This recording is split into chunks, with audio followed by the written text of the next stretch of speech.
महादेव जी का तो देखा कि जो पुष्प और माला डाली वो किरात के माथे पे। उनका प्रभु, तो बोले हाँ, यही मैं देखने आया था कि तुम मेरे दिव्यास्त्र को रखने लायक हो कि नहीं।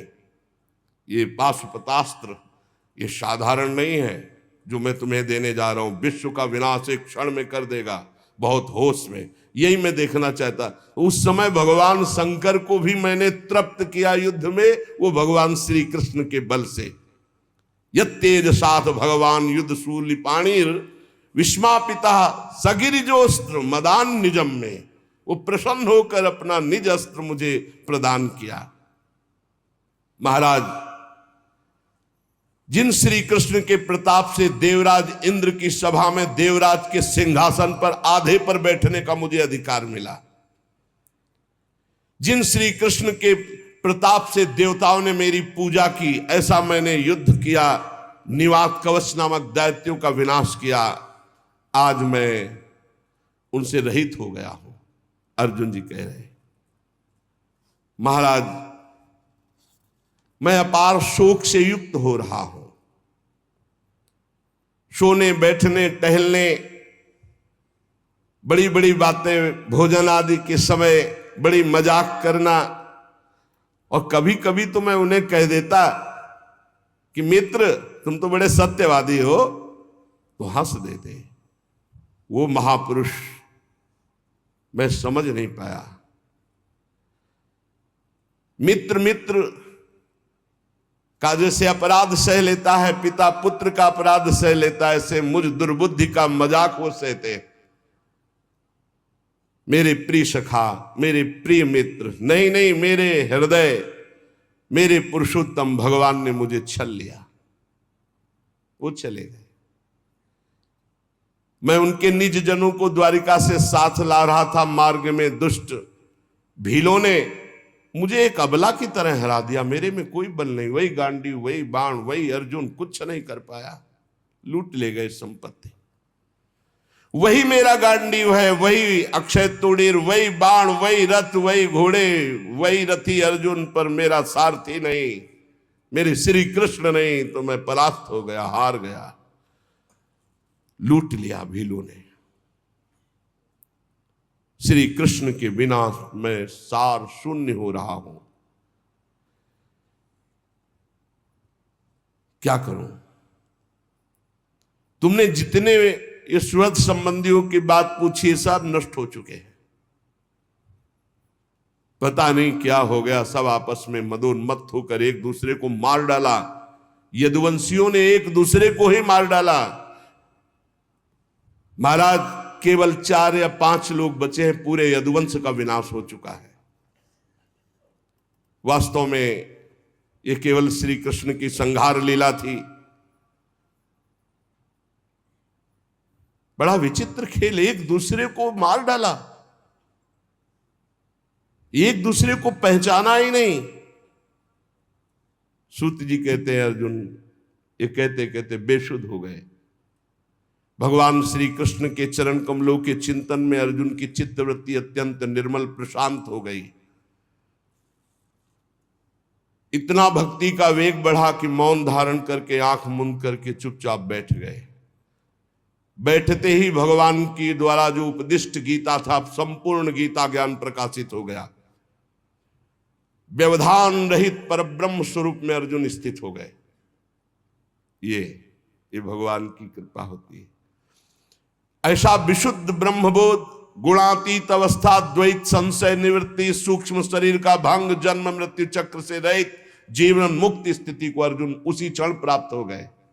इसीलिए कहते हैं, मेरे बनाए न बनेगी कोटि कल्प लो, आपके बनाए बनेगी पल पाव में। पल के चौथाई हिस्से में ये ही भगवान के वियोग में अर्जुन जी व्यथित होकर खड़े रहने की भी सामर्थ्य नहीं रही, बैठ गए। उसी समय दिव्य ब्रह्म ज्ञान जो भगवान ने दिया था जागृत हुआ। स्थूल सूक्ष्म कारण तीनों शरीरों का राग भस्म हुआ। अपने स्वरूप में स्थित जीवन मुक्त महापुरुष भगवान के स्वधाम गमन, यदुवंश का संहार सुनते ही महाराज युधिष्ठिर शांत हो गए। देखो ये अंतिम लीला सबकी होनी है।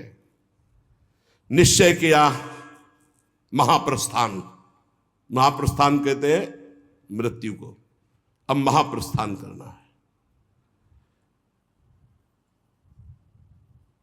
जन्म मृत्यु रूप संसार से अब मुख मोड़ लिया महाराज युधिष्ठिर जी ने। जब भगवान ने शरीर त्याग दिया तो अब हमारा इस मृत्यु लोक में क्या काम। जिस समय भगवान श्री कृष्णचंद्र जी ने इस पृथ्वी से अपने शरीर को अंतर ध्यान किया, उसी समय पाप और अधर्म में फंसाने वाला कलयुग का राज्य लागू हो गया। उसी समय से महाराज युधिष्ठिर ने कलयुग का फैलना देखा। देश में, नगर में, घरों में, प्राणियों के हृदयों में असत्य, छल, हिंसा, अधर्म, व्यभिचार, ये सब की बढ़ोतरी हो रही। अपने भाइयों से कहा महाप्रस्थान का निश्चय करो, अब रहना नहीं इस पृथ्वी में, बड़ा मंगल रूप होगा कलयुग का। विनयी पौत्र महाराज परीक्षित, जो अब कुछ सयाने हो चुके थे, गुणों में महाराज युधिष्ठिर के समान थे, समुद्र से घिरी हुई पृथ्वी के सम्राट पद पर हस्तिनापुर में महाराज परीक्षित का अभिषेक किया। और यहां मथुरा में शूरसेनाधिपति के रूप में अनिरुद्ध के पुत्र वज्र जी का अभिषेक किया। इसके बाद युधिष्ठिर जी ने प्राजापति यज्ञ करके आह्वानी अग्नियों को अपने में लीन किया और जड़वत होकर जैसे पागल बाल खोल लिए, सब वस्त्राभूषण उतार दिए, एक चीर वस्त्र लंगोटी धारण किया, भावना से वाणी को मन में, मन को प्राण में, प्राण को अपान में, अपान को उसकी क्रिया मृत्यु में, मृत्यु को पंचभूत शरीर में लीन कर दिया। शरीर को मृत्यु रूप अनुभव करके त्रिगुण में मिला दिया, त्रिगुण को मूल प्रकृति में, मूल प्रकृति को सर्व कारण रूपा प्रकृति में, प्रकृति को आत्मा में, आत्मा को ब्रह्म में विलीन करके जीवन मुक्त हो गए तत्काल। यह है भगवान के निज जनों का महामहिमामय स्वरूप। जीवन मुक्त, आवागमन मुक्त, पहले मुक्त, अब चीर वस्त्र धारण किया और नियम लिया कि मुख में ना जल जाएगा ना अन्न जाएगा, जब तक प्राण है ना अन्न ना जल। मौन, केश खोल लिए और बिना किसी को देखे सुने बोले निकल पड़े। पर ब्रह्म स्थिति, उत्तर दिशा की ओर बढ़ते चले जा रहे हैं। भीमसेन, अर्जुन, नकुल, सहदेव, द्रौपदी, इन्होंने जब देखा कि भैया इस महाप्रस्थान को, तो ये भी महाप्रस्थान को भगवान श्री कृष्ण के चरणों का सब ध्यान करते हुए महाराज युधिष्ठिर के पीछे पीछे महाप्रस्थान। सबकी बुद्धि एकमात्र कृष्णाकार, सबकी बुद्धि श्री कृष्ण में लगी हुई। फलतः एक एक गिरते जा रहे हैं। भीमसेन बताते जा रहे हैं, द्रौपदी गिरी, नकुल, सहदेव हिमालय में, एक बार भी पीछे मुड़कर नहीं देखा। अर्जुन गिरे, भीमसेन में अकेले महाराज, सीधे विमान आया था महाराज युधिष्ठिर जी के लिए, और ये शरीर छोड़कर दिव्य लोक को पहले ही प्राप्त हो गए। भगवान के प्यारे भक्त पांडवों के महाप्रयाण की इस पवित्र मंगलमयी कथा को जो पुरुष सुनता है, वो निश्चय ही निष्पाप होकर मोक्ष को, भगवत धाम को प्राप्त होता है। पांडवों का महाप्रयाण, जब महाराज परीक्षित ने देखा कि निरपेक्ष होकर हमारे पूज्य जन प्राण त्यागने के लिए हिमालय को चले गए, ब्रह्म ऋषियों के चरणों की आराधना करके पूरी पृथ्वी का शासन महाराज परीक्षित करने लगे। यहां से जाना है, देखो सब कितना वैभव, सब क्या है, शरीर छोड़ा। भजन है तो ठीक है, भजन नहीं तो व्यर्थ है, ये सब नौटंकी नाटक है, 4 दिन का, मरने के बाद कुछ नहीं। और सबको मरना पड़ता है भाई। जब भगवान अंतर ध्यान हो गए, ये महापुरुष अंतर ध्यान हो गए,